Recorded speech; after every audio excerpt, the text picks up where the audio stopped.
हरे कृष्णा, राधे राधे। आप सभी भक्तों का दिन शुभ और मंगलमय हो। कान्हा जी का आशीर्वाद आप सभी भक्तों पर सदा सर्वदा बना रहे। आज के हमारे इस वीडियो में आप सभी भक्तों का दिल से स्वागत है। पौष मास का हर दिन विशेष है और इसका हर क्षण धर्म, तप और साधना की महिमा को दर्शाता है। तो आज के महात्म्य दिन की यह कथा हमें न केवल हमारे कर्तव्य की याद दिलाती है, बल्कि जीवन के गहरे सत्य को समझने का अवसर भी देती है। इस कथा के श्रवण से व्यक्ति अपने पाप से मुक्त होकर ईश्वर की ओर अग्रसर होता है। तो आइए अपनी आस्था और श्रद्धा के साथ आज की इस दिव्य कथा का शुभारंभ करें।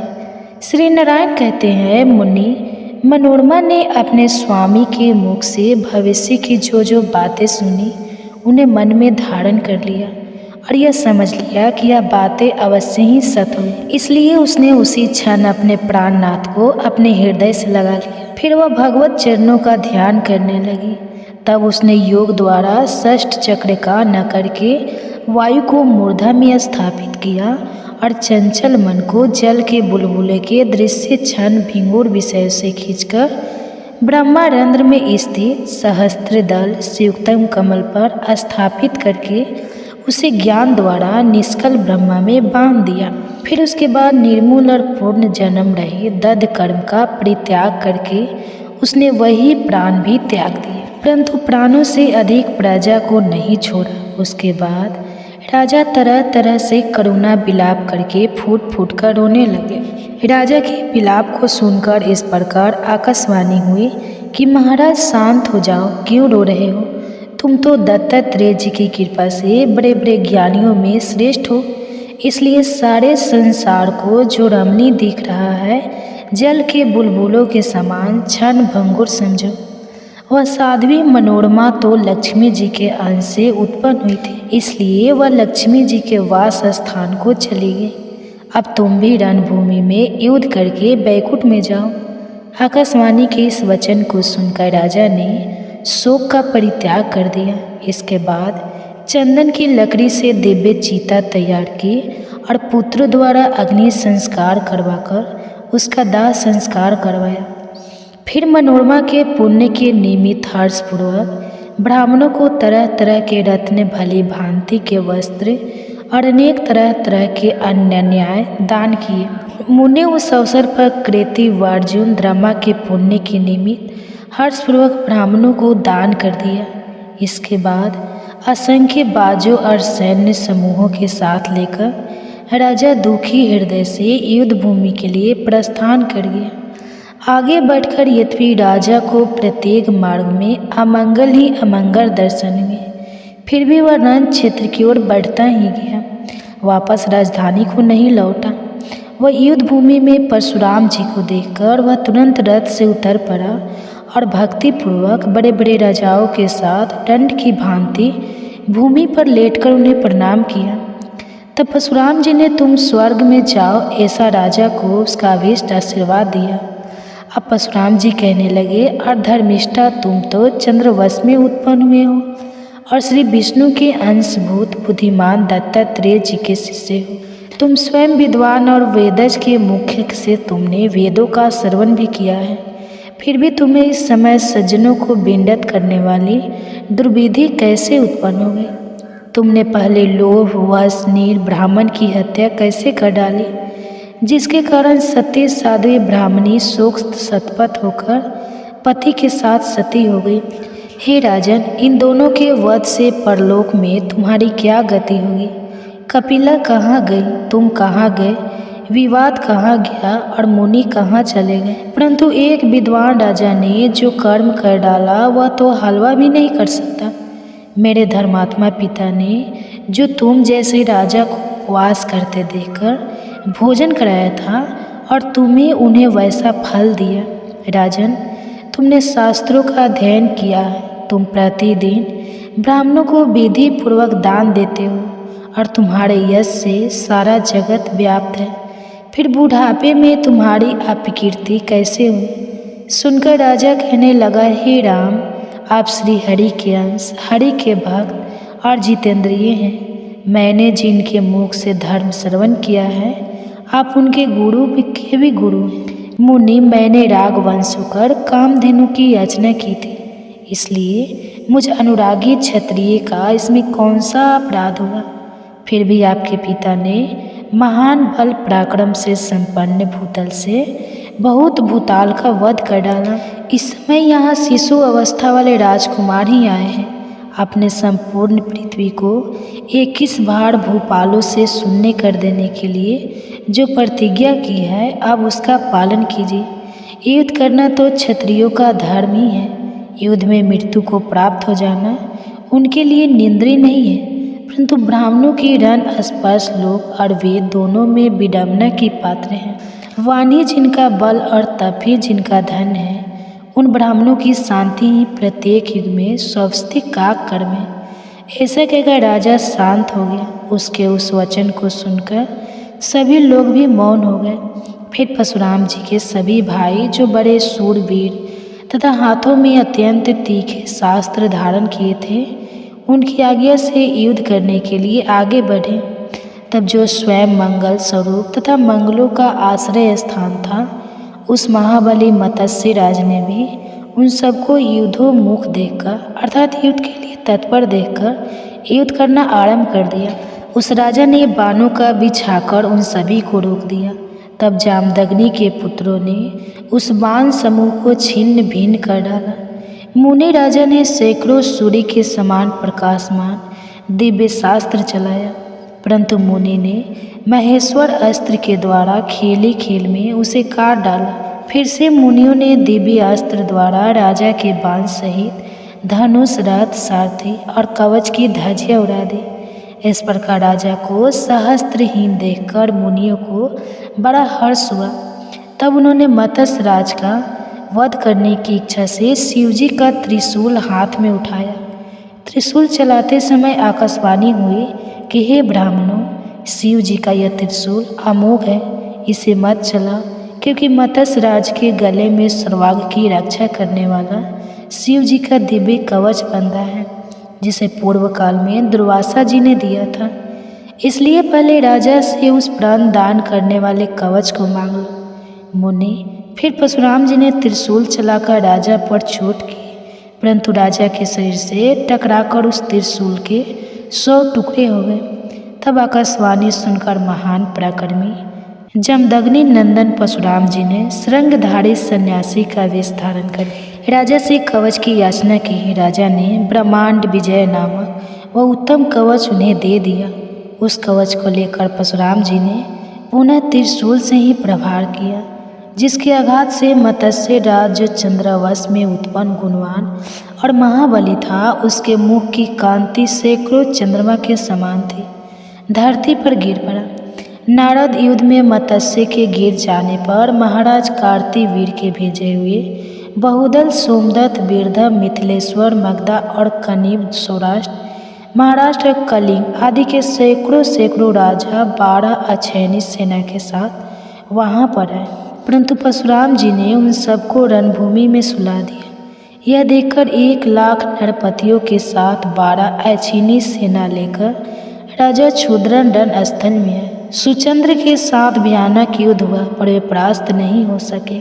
तब परशुराम जी ने देखा कि मुंड माला धारण किए हुए विकट नया भयंकर जगत जननी भद्रकाली उनकी रक्षा कर रही है। यह देखकर परशुराम जी ने शस्त्रागर कर दी। परशुराम जी बोले, आप शंकर जी की प्रियतमा पत्नी हैं, आपको नमस्कार है। सारा स्वरूप आपको बारंबार प्रणाम है। दुर्गति नाशनी को मेरा अभिवादन है। माया रूपा आपको मैं बारंबार सिर झुकाता हूँ। जगत दात्री को नमस्कार, नमस्कार गत कत्री को पुनः पुनः प्रणाम। जगत जननी को मेरा नमस्कार हो। सृष्टि का श्रृंगार करने वाली हे जगत माता, प्रसन्न होइए। मैं आपके चरणों की शरण ग्रहण करता हूँ। मेरी प्रतिज्ञा सफल कीजिए। मेरे प्रति आपके विमुख हो जाने पर भला कौन मेरी रक्षा कर सकता है। भक्त वत्सले हे शुंभे, आप मुझ पर कृपा कीजिए। सुमुखी, पहले शिवलोक में आप लोगों ने मुझे जो वरदान दिया था, उस वर को अब आपको सफल करना ही चाहिए। पर राम जी द्वारा की गई इस स्तुति को सुनकर अंबिका जी का मन प्रसन्न हो गया और भय मत करो ऐसा कहकर वे वहीं अंतर्ध्यान हो गए। अभी तो वह हमें भक्ति पथ में आध्यात्मिक मार्ग पर आगे बढ़ने में सहायक बनती है। तो चलिए इसी पौष मास कथा की भागवत महापुराण कथा में श्रृंखला को आगे बढ़ाते हैं और श्रवण करते हैं आज के अध्याय का। नैमिषारण्य में एकत्रित हुए ऋषियों ने पूछा, हे सूत गोस्वामी, पाप का आचार पूर्व बर्ताव करने वाले जिस राजा वेन का आपने परिचय दिया था उसी पापी के व्यवहार कैसा था, कृपया इस विषय में बताएं। तब सूत गोस्वामी ने कहा, हे ब्राह्मणों, राजा पृथु जैसे भाग्यशाली, सौभाग्यशाली और महात्मा पुत्र को प्राप्त करने पर अब राजा वेन पाप रहित बन चुके थे। उसे धर्म का फल प्राप्त हुआ। जिन नरेशों महापाप का उपार्जन किया है उनके वे पाप तीर्थ यात्रा द्वारा नष्ट हो जाते हैं। संतों का संग प्राप्त करके उनके पुण्य की वृद्धि होती है। पापियों से बातचीत करने, उन्हें देखने, स्पर्श करने, उनके साथ बैठने, भोजन करने और उनके संसर्ग में रहने से पाप का संचार होता है और पुण्यात्माओं के संग में रहने से केवल पुण्य का ही प्रचार होता है, जिससे सारे पाप धुल जाने के कारण मनुष्य पुण्य गति को प्राप्त करता है। सूत गोस्वामी की यह बात सुनकर ऋषियों ने कहा, हे महामते, पापी मनुष्य को परम सिद्धि की प्राप्ति कैसे होती है, यह बात भी आप हमें बताएं। तब सूत गोस्वामी ने कहा, हे ऋषिगणों, नर्मदा, यमुना और गंगा इन नदियों की धारा के आसपास जो महापाप रहते हैं वे जानबूझकर या फिर बिना जाने इनके जल में स्नान करते हैं, कीड़ा करते हैं, अतः महानदी के संसर्ग में उन्हें परम गति की प्राप्ति हो जाती है। ब्राह्मणों, महानदी के संपर्क के अथवा अन्य नदियों के परम पवित्र जल का दर्शन, स्पर्श और पान करने से भी पापियों के पाप नष्ट हो जाते हैं। तीर्थ धर्मों के प्रभाव और संतों के संग से पापियों का पाप उसी प्रकार नष्ट होता है जैसे आग ईंधन को जला डालती है। महात्मा ऋषियों के संपर्क से, उनके साथ बातचीत करने से, उनके दर्शन और स्पर्श करने से, पूर्व काल में सत्संग प्राप्त होने से राजा वेन का सारा पाप नष्ट हो गया था।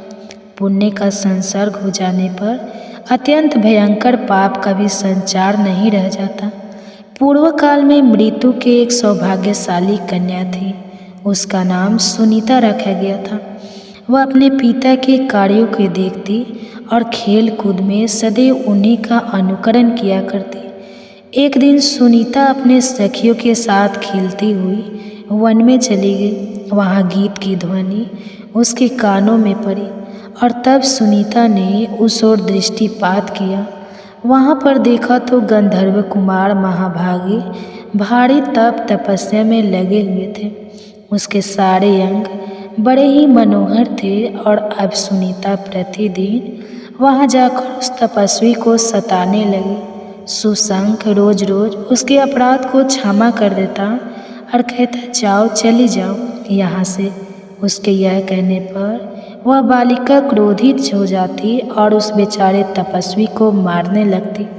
उसका ऐसा बर्ताव देखकर एक दिन सुशंख क्रोध से मूर्छित हो गया और कहने लगा, हे कल्याणी श्रेष्ठ पुरुष, मैंने मारने के बदले ना तो मारा है और ना किसी की गाली देने पर क्रोध करते हैं। यही धर्म की मर्यादा है। पाप करने वाली सुनीता को इस प्रकार कहकर वह धर्मात्मा गंधर्व क्रोध से मुक्त हो गया और उसे अबला स्त्री जानकर बिना कुछ दंड दिए उसे छोड़ दिया और वापस आ गया। तब सुनीता ने वापस अपने पिता के पास आकर कहा, हे तात, मैंने वन में जाकर एक गंधर्व कुमार को पीटा है। वो काम और क्रोध से रहित होकर तपस्या कर रहा था। मेरे मारने पर उस धर्मात्मा ने कहा है कि मारने वाले को मारना और गाली देने वाले को गाली देना उचित नहीं है। पिताजी, बताइए तो जरा इसके इस कथन का क्या कारण है। सुनीता के इस प्रकार पूछने पर धर्मात्मा मृत्यु ने उसे कुछ भी नहीं कहा, उसके प्रश्न का उत्तर ही नहीं दिया। उसके बाद वह फिर से वन में चली गई। सुस्त तपस्या में लगा हुआ था। उस दृष्ट स्वभाव वाली सुनीता ने उस श्रेष्ठ तपस्वी के पास जाकर फिर से उसे कोड़ों से मारना शुरू कर दिया। अब वह महाते तेजस्वी गंधर्व अपने क्रोध को नहीं रोक पाया और उस सुंदरी बालिका को श्राप देते हुए कहा, हे सुंदरी, गृहस्थ धर्म में प्रवेश करने पर जब तुम्हारा अपने पति के साथ संपर्क होगा तब तुम्हारे गर्भ से देवताओं और ब्राह्मणों की निंदा करने वाला, पाप आचरण करने वाला, हर प्रकार के पापों से आसक्त और दुष्ट पुत्र उत्पन्न होगा जो तुम्हें प्रताड़ित करेगा। इस प्रकार सुनीता को श्राप देकर वह पुनः जाकर तपस्या में लग गया। हे महाभागवतम, कुमार के चले जाने पर सुनीता अपने घर आई। वहीं उसने अपने पिता से यह सारा वृत्तांत कह सुनाया। तब धर्मराज मृत्यु ने कहा, अरे उस निर्दोष तपस्वी को तुमने क्यों मारा है? हे भद्रे, तपस्या में लगे हुए पुरुष को मारना यह तुम्हारे द्वारा उचित कार्य नहीं हुआ। और ऐसा कहकर धर्मात्मा मृत्यु अत्यंत दुखी हो गए। और इस कथा को आगे बढ़ाते हुए शीलसुत गोस्वामी ने कहा, यह एक समय की बात है। महर्षि अत्रि के पुत्र महातेजस्वी राजा नंदन वन में गए थे। वहाँ उन्होंने गंधर्व, किन्नरों और अप्सराओं के साथ देवताओं इंद्र का दर्शन किया। उनके वैभव, उनके भोग विलास और उनकी लीला को देखकर वह धर्मात्मा अंग सोचने लगे कि इस उपाय से मुझे इंद्र के समान पुत्र की प्राप्ति होगी। थोड़ी देर विचार करने के बाद राजा अत्यंत खीन हो गए। नंदन से जब वे घर लौटे तो अपने पिता अत्रि के चरणों में मस्तक झुकाकर कहने लगे, हे पिताश्री, आप ज्ञानवान में श्रेष्ठ और पुत्र पर स्नेह रखने वाले हैं। मुझे इंद्र के समान वैभवशाली पुत्र कैसे मिलेगा? कृपा कोई उपाय बताइए।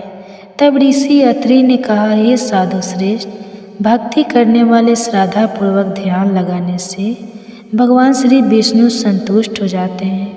और जब वे संतुष्ट होते हैं तो वे सदा ही सब कुछ देते रहते हैं। भगवान श्री गोविंद सब वस्तुओं के दाता हैं। उनकी उत्पत्ति के कारण है सर्वज्ञ, सर्ववेता, सर्वेश्वर और परम पुरुष है। इसलिए तुम उनकी उपासना करो। हे पुत्र, तुम जो भी चाहते हो वह सब उन्हें प्राप्त होगा। भगवान श्री विष्णु सुख, परमार्थ और मोक्ष प्रदान करने वाले हैं। इस जगत के ईश्वर हैं। इसलिए जाओ उनकी आराधना करो। उन्हीं से तुम्हें इंद्र के समान पुत्र प्राप्त होगा। अपने पिता से आज्ञा लेकर राजा अंग ने प्रस्थान किया। वे सुवर्ण और रत्नम शिखरों से सुशोभित मेरु गिरि पर्वत के मनोहर शिखर पर चले गए और वहां पहुंचकर उन्होंने गंगा जी के पवित्र तट पर एकांत में स्थित रत्नम कंतरा में प्रवेश किया। महामुनि अंग बड़े मेधावी और धर्मात्मा थे। उन्होंने काम और क्रोध का त्याग कर दिया, समूल इंद्रियों को अपने वश में किया और भगवान के सुंदर स्वरूप का ध्यान करने लगे। कलेशारी भगवान श्री कृष्ण का ध्यान करते करते वे इतने तन्मय हो गए कि बैठने, सोने, चलने और चिंतन करने के समय भी उन्हें नित्य प्रतिदिन भगवान श्री मधुसूदन ही दिखाई देने लगे। उनका मन भगवान में लग गया था। वे योग युक्त और जितेंद्रिय बन गए थे। सूखे और गीले समस्त पदार्थों में केवल भगवान विष्णु का ही दर्शन करते और इस प्रकार तपस्या करते हुए उन्हें 100 वर्ष बीत गए। नियम, संयम और उपवास के कारण उनका संपूर्ण शरीर दुर्बल हो चुका था। फिर भी वे अपने तेज से सूर्य और अग्नि के समान दिव्यमान दिखाई दे रहे थे। इस प्रकार तपस्या में प्रवृत्त होकर ध्यान में लगे हुए राजा अंग के सामने एक दिन भगवान श्री विष्णु प्रकट हुए और उनसे कहने लगे, हे मानव, तुम जो भी इच्छा रखते हो ऐसा वर मांगो। इंद्रियों के स्वामी भगवान वासुदेव को अपने समक्ष उपस्थित देखकर राजा अंग को अत्यंत प्रसन्नता हुई। उनका चित्त हर्षित हो गया। वे भगवान को प्रणाम करके उनकी स्तुति करने लगे। मधुसूदन की स्तुति करते हुए राजा अंग ने कहा, हे भूत भावन, आप ही संपूर्ण भूतों की गति हैं। आप प्राणियों की आत्मा, सब भूतों के ईश्वर और सगुण स्वरूप धारण करने वाले हैं। आपको नमस्कार है। गुण कर्ता गुण संपन्न और गुणात्मा भव करता और भक्तों के संसार बंधन का अपहरण करने वाले हैं। भव की उत्पत्ति के कारण होने से आपका नाम भव है। इस भव में आप अव्यक्त रूप से छिपे हुए हैं, इसलिए आपको भव गुणा कहा गया है। आप रुद्र रूप से इस भव्य संसार का विनाश करते हैं, इससे आपका नाम भव विनाशी है। आपको प्रणाम है और कलशों का नाश करने वाला है। इस मास में किया गया जप तप दान श्रवण मनुष्य को परम आध्यात्मिक उन्नति प्रदान करता है। और इसी पौष मास के विशेष समय में हम श्रवण कर रहे हैं वेदों और शास्त्रों से ली गई प्रामाणिक पौराणिक कथाओं का। जो कथा भागवत महापुराण की कथा है, ये कथाएं शास्त्रों से ली गई पौराणिक कथाएं हैं। तो चलिए हमारी पिछली कड़ी को आगे बढ़ाते हुए श्रवण करते हैं आज के इस अध्याय भागवत महापुराण की कथा का। नैमिषारण्य में ऋषियों ने पूछा, हे सूत गोस्वामी, जब इस प्रकार राजा वेन की उत्पत्ति एक महात्मा पुरुष से हुई थी, वह स्वयं भी धर्म का आचरण करने वाले थे, तो फिर उन्होंने अधर्म का आचरण कैसे किया और किस प्रकार धर्म का त्याग करके वे पाप में लिप्त हो गए? उसका उत्तर देते हुए सूत गोस्वामी ने कहा, हे साधुगण, वे इनकी जिस प्रकार पाप आचार में प्रवृत्ति हुई, अब वो वृत्तांत सुनाता हूँ। धर्म के ज्ञाता प्रजापालक राजा वेन जब शासन कर रहे थे, उस समय कोई पुरुष छद्म वेश धारण करके उनके दरबार में आया। वह निर्वस्त्र था, उसका शरीर विशाल था और सिर सफ़ेद था। वो बड़ा क्रांतिमान दिख रहा था। उसकी काख में मोर पंख के बने हुई मर्जनी थी और एक हाथ में नारियल का जल पात्र था। इन दोनों को धारण करके वह वेद शास्त्रों को दूषित करने वाले शास्त्र का पाठ कर रहा था। जहाँ महाराज वेन बैठे हुए थे, उसी स्थान पर वो बड़ी जल्दी के साथ पहुँचा। उसे वहाँ पर आया देखकर वेन ने पूछा, आप कौन हैं जो ऐसा अद्भुत रूप धारण किए यहाँ आए हैं? मेरे सामने आप सारी बातें सच सच बताइए। राजा वेन का यह वचन सुनकर उस पुरुष ने कहा, हे राजन, तुम इस धर्म प्रकार के पचड़े में पकड़कर जो राज्य चला रहे हो ना, वह सारा व्यर्थ है। तुम बहुत ही मूर्ख और अज्ञानी हो। मेरा परिचय जानना चाहते हो तो सुनो। मैं देवताओं का परम पूज्य हूँ। मैं ही ज्ञान, मैं ही सत्य, मैं ही सनातन ब्रह्मा हूँ। मोक्ष भी मैं ही हूँ। मैं ब्रह्मा जी के देह से उत्पन्न सत्य प्रतिज्ञ पुरुष हूँ। मुझे जिन स्वरूप जानो सत्य और धर्मी मेरा क्लेवर है। ज्ञान परायण योगी मेरे ही स्वरूप का ध्यान करते हैं। तब राजा वेन ने पूछा, आपका धर्म कैसा है? आपका शास्त्र क्या है? और आप किस प्रचार का पालन करते हैं? यह सब बताइए। तब उस जिन ने कहा, जहाँ मन, देवता, नील, ग्रंथ, गुरु और दया को ही परम धर्म बताया गया है, वही मोक्ष देखा जाता है और यही जैन दर्शन है। इसमें कोई संदेह नहीं है। अब मैं आपका आचार बता रहा हूँ। मेरे मत में यजन, याज, वेद अध्ययन नहीं है, संधि उपासना भी नहीं है। तपस्या, दान, सर्वधा और स्वाहा का भी मैं परित्याग करता हूँ। हव्य, कबों का तर्पण, अतिथियों का सत्कार, बलि, वैष्णदेव आदि कर्मों का भी विधान नहीं किया गया है। केवल अरहन का ध्यान ही उत्तम माना गया है। जैन मार्ग में प्रायः ऐसे धर्म का आचरण ही दृष्टि गोचर होता है। प्राणियों का यह शरीर पांचों तत्वों से बनता है और परिपट है, इसलिए श्राद्ध और यज्ञ या सब क्रियाओं की कोई आवश्यकता नहीं। जैसे पानी में जल और जंतुओं का समागम होता है और जिस प्रकार बुलबुले पैदा होते हैं और विलीन हो जाते हैं, उसी प्रकार संसार में समस्त प्राणियों का आवागमन होता रहता है। अंत काल आने पर वायु रूप आत्मा शरीर छोड़कर चली जाती है और पंच तत्व पांचों भूतों में मिल जाते हैं। उसके बाद मोह से मुगंध मनुष्य परस्पर मिलकर मरे हुए जीव के लिए श्राद्ध आदि पारलौकिक कृत्य करते हैं। मोह वर्षव छाया तिथि को पियों का तर्पण करते हैं। भला मारा हुआ मनुष्य कहाँ रहता है? किस रूप में आकर वह श्राद्ध आदि का भोग करेगा? मिष्ट ना खाकर तो सिर्फ ब्राह्मण लोग तृप्त होते हैं। मृता कर्माट कर्म नहीं समझा जाना चाहिए। अगर अन्न का भोजन किया जाए तो उसी में उसके साथ करता है। यदि दान ही देना हो तो दया का दान देना चाहिए। दया परायण होकर प्रतिदिन जीवों की रक्षा करनी चाहिए। ऐसा करने वाला पुरुष चंडाल हो या क्षुद्र वही ब्राह्मण कहा गया। दान का भी कोई फल वल नहीं है, इसलिए दान देने का भी कोई आवश्यकता नहीं है। जैसे श्राद्ध वैसा दान, दोनों का एक ही उद्देश्य है। मात्र भगवान जिनका बताया हुआ धर्मी भोग और मोक्ष प्रदान करने वाला है, मैं तुम्हारे सामने उसी का वर्णन करता हूँ। वो बहुत पुण्यदायक है।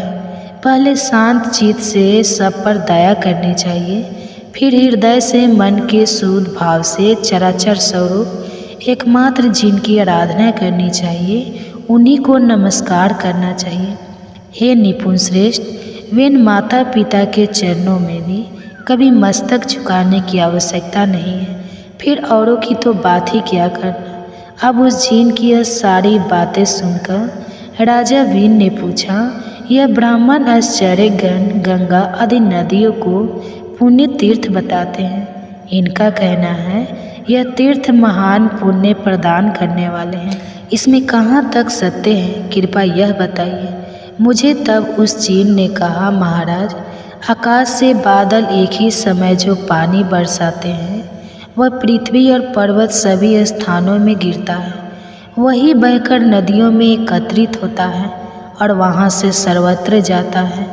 नदियाँ तो जल बहाने वाली ही हैं, उसमें तीर्थ कैसा, सरोवर और समुद्र सभी जल के आश्रय हैं। पृथ्वी को धारण करने वाले पर्वत भी केवल पत्थर की राशि है, उनमें भला तीर्थ नाम की कोई वस्तु नहीं है।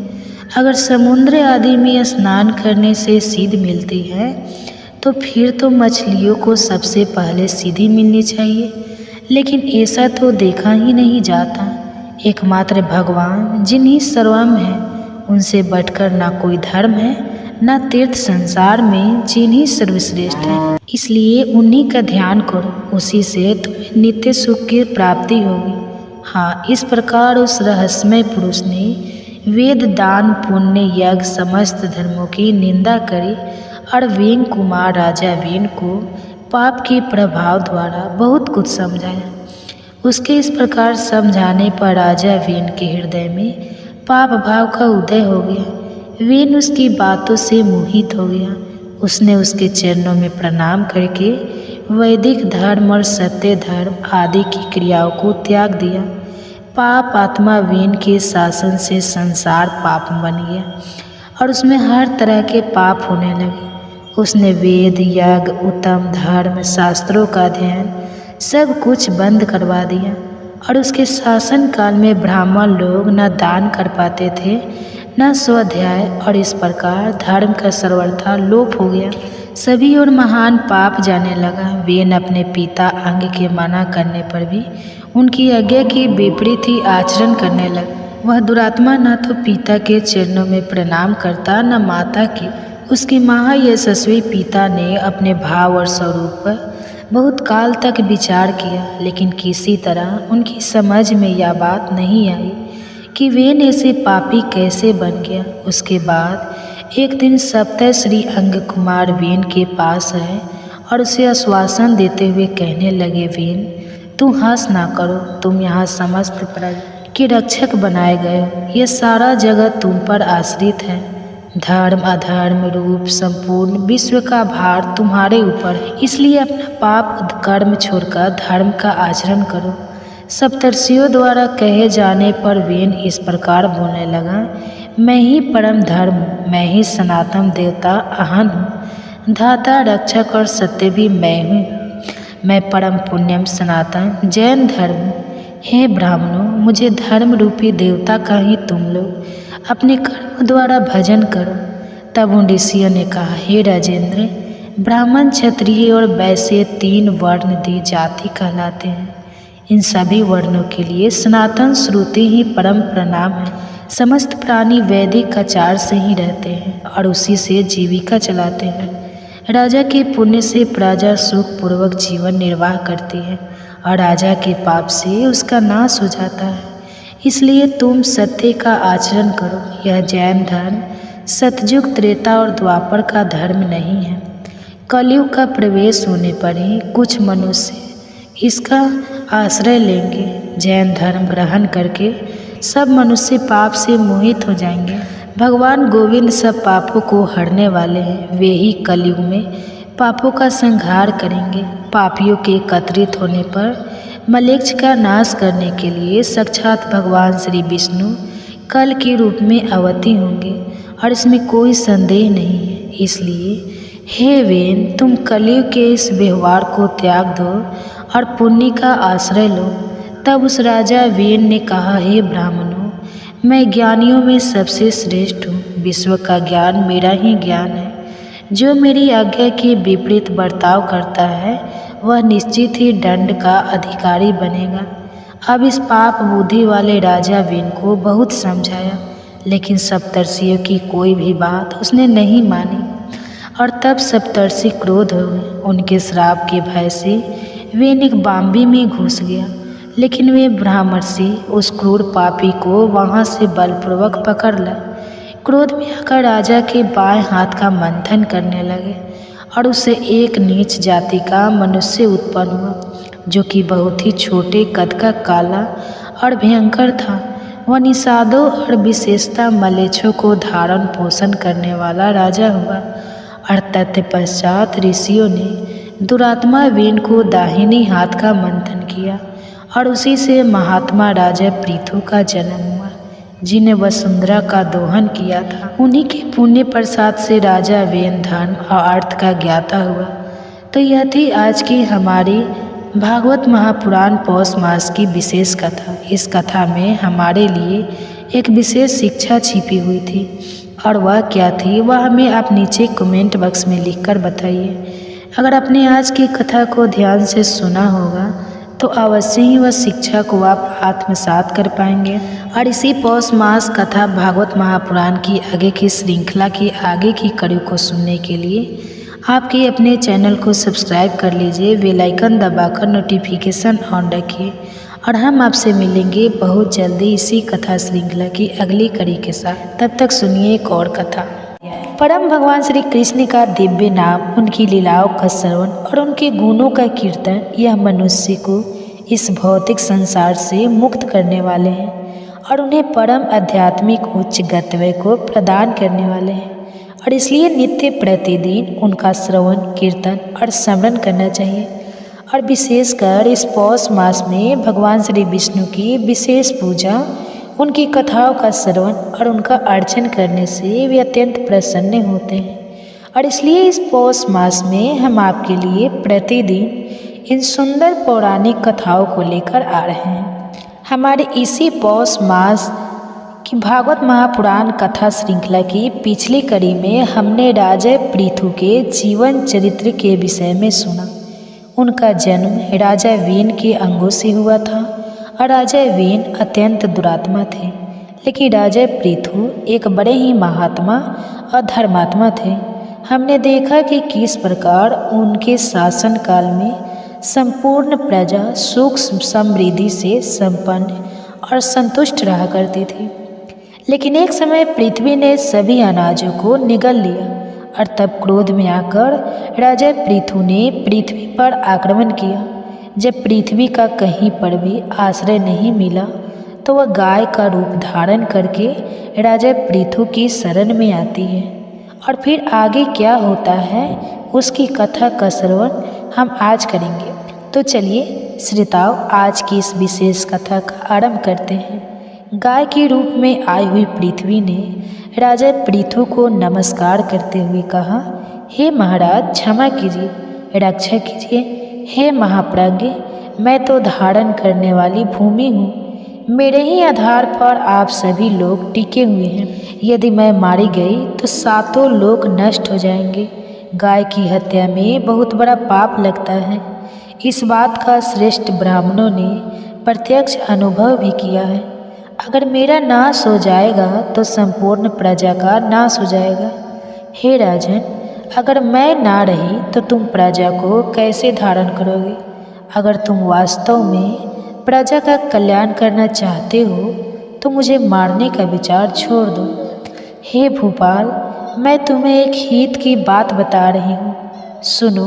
अपने क्रोध पर नियंत्रण रखो। मैं अनमय हो जाऊंगी, समस्त प्रजा को धारण करूंगी। मैं स्त्री हूँ, मैं अवध मानी गई हूँ। मुझे मारकर तुम्हें प्रायश्चित का भागी बनना पड़ेगा। गाय के रूप में आई हुई पृथ्वी के यह वचन सुनकर राजा पृथु ने कहा, अगर किसी एक महापाप और दुराचारी का वध करने पर सब लोग सुख से जी सके और पुण्यदर्शी साधु पुरुषों को सुख मिल सके, तो एक पापी पुरुष का विनाश करना ही कर्तव्य माना गया है। हे वसुंधरे, तुमने भी प्रजा के संपूर्ण स्वार्थों का विनाश कर दिया है। इस समय जितने भी बीज थे उन सबको तुमने पचा लिया है।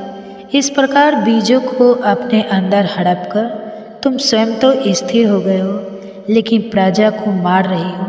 ऐसी दशा में अब तुम कहाँ जाओगी? संसार के हित के लिए मेरा यह कार्य करना उत्तम ही होगा। तुमने मेरी आज्ञा का उल्लंघन किया है, इसलिए इन तीखे बाणों से मारकर मैं तुम्हें मृत्यु के द्वार पहुंचा दूंगा। तुम्हारे ना रहने पर मैं त्रिलोकी में रहने वाली पावन प्रजा को अपने ही तेज और धर्म के प्रभाव से धारण कर सकता हूँ, और इसमें कोई संदेह नहीं है। हे वसुंधरे, मेरा शासन धर्म के अनुकूल है, इसलिए इसे मारकर मेरी आज्ञा से तुम प्रजा के जीवन की सदा ही रक्षा करो। अगर इस प्रकार आज ही मेरी आज्ञा मान लो कि तो मैं प्रसन्न होकर तुम्हारी रक्षा करूँगा। जब राजा पृथ्वी इस प्रकार कह रहे थे तो पृथ्वी देवी गाय के रूप में खड़ी हुई थी।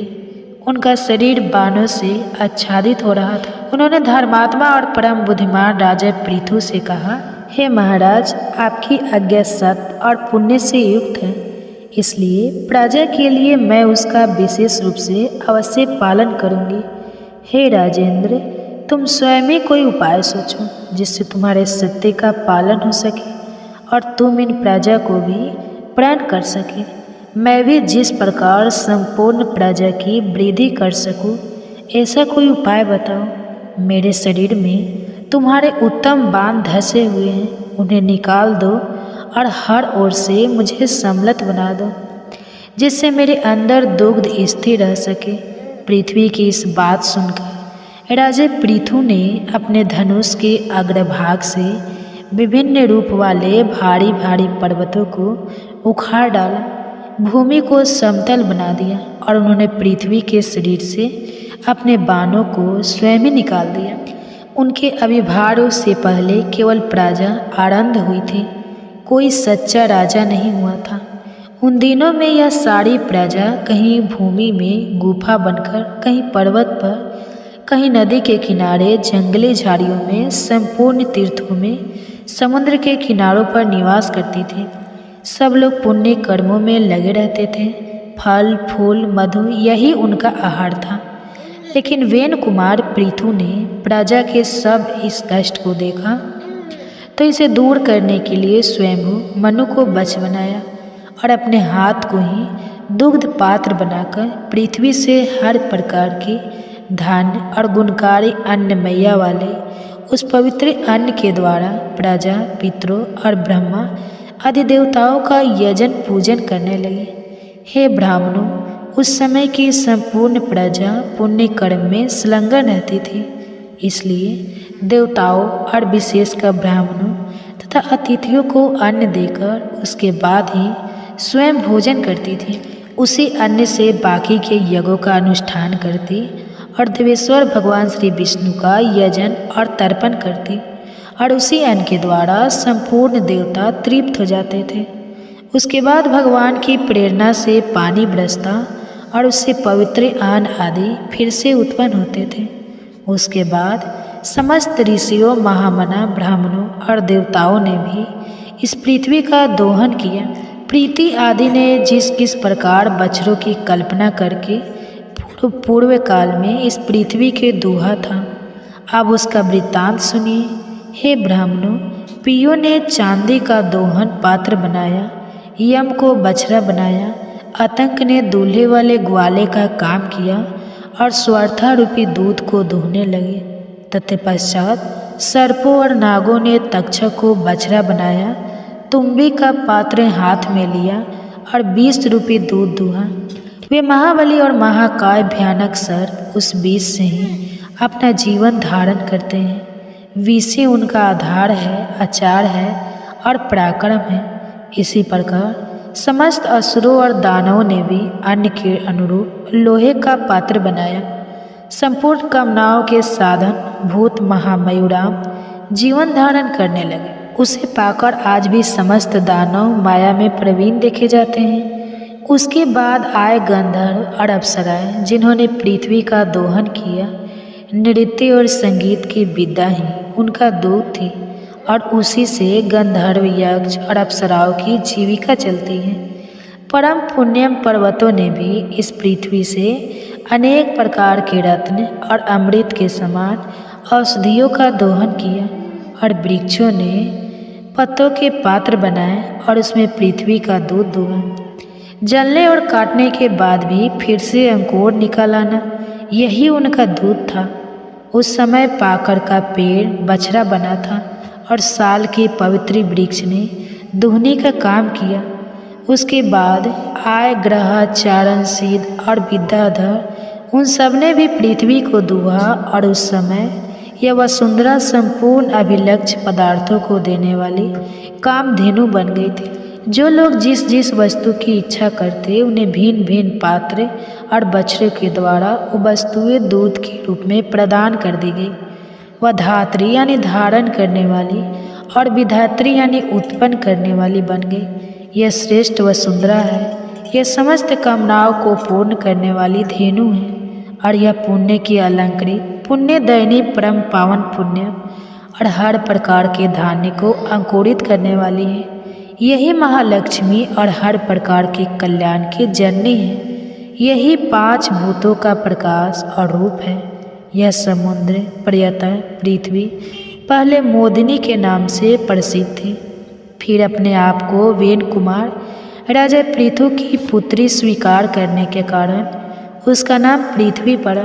कथा को आगे बढ़ाते हुए शीलसुत गोस्वामी ने कहा, हे ब्राह्मणों, पृथु के प्रयत्न के कारण इस पृथ्वी पर घर और गांव की नींव पड़ी, फिर बड़े बड़े कस्बे और शहर बने। धन धान्य से वह संपन्न हुई और हर प्रकार के तीर्थ स्थान इसके ऊपर प्रकट होने लगे। इस वसुमती देवी की ऐसी ही महिमा बताई गई। वह सर्वदा लोकम मानी गई। वेन कुमार महाराज पृथ्वी का ऐसा ही प्रभाव पुराणों में बताया गया है। वे संपूर्ण धर्मों के प्रकाशक, वनों और आश्रमों के संस्थापक हैं। समस्त लोगों को धारण और पोषण करने वाले हैं। जो भी सौभाग्यशाली राजा इस लोक में वास्तविक राजपद प्राप्त करना चाहते हो, उन्हें परम प्रतापी राजा वन कुमार पृथु को नमस्कार करना चाहिए, जो धन, वेद का ज्ञान और युद्ध से सदा ही विजय प्राप्त करना चाहते हो। उन्हें भी महाराजा पृथु को प्रणाम करना चाहिए। महाराज पृथु राजा महाराजाओं को भी जीविका प्रदान करने वाले थे। और हे ब्राह्मणों, उनके जीवन का यह प्रसंग धन, यश, आरोग्य और पुण्य प्रदान करने वाला है। जो भी मनुष्य महाराज पृथ्वी के इस सुंदर चरित्र का श्रवण करता है, वर्णन करता है, उसे प्रतिदिन गंगा स्नान करने का फल मिलता है और वह हर प्रकार के पापों से शुद्ध होकर भगवान श्री विष्णु के परम धाम को प्राप्त करता है। तो यह थी शास्त्रों में वर्णित राजा पृथु के जीवन की कथा और उनकी महिमा का वर्णन। हमें आशा है कि आपको आज की यह कथा अच्छी लगी होगी। राजा पृथु का जीवन चरित्र वास्तव में सर्वश्रेष्ठ है और वह हमें श्रीमद् भागवत महापुराण और अन्य ग्रंथों में भी प्राप्त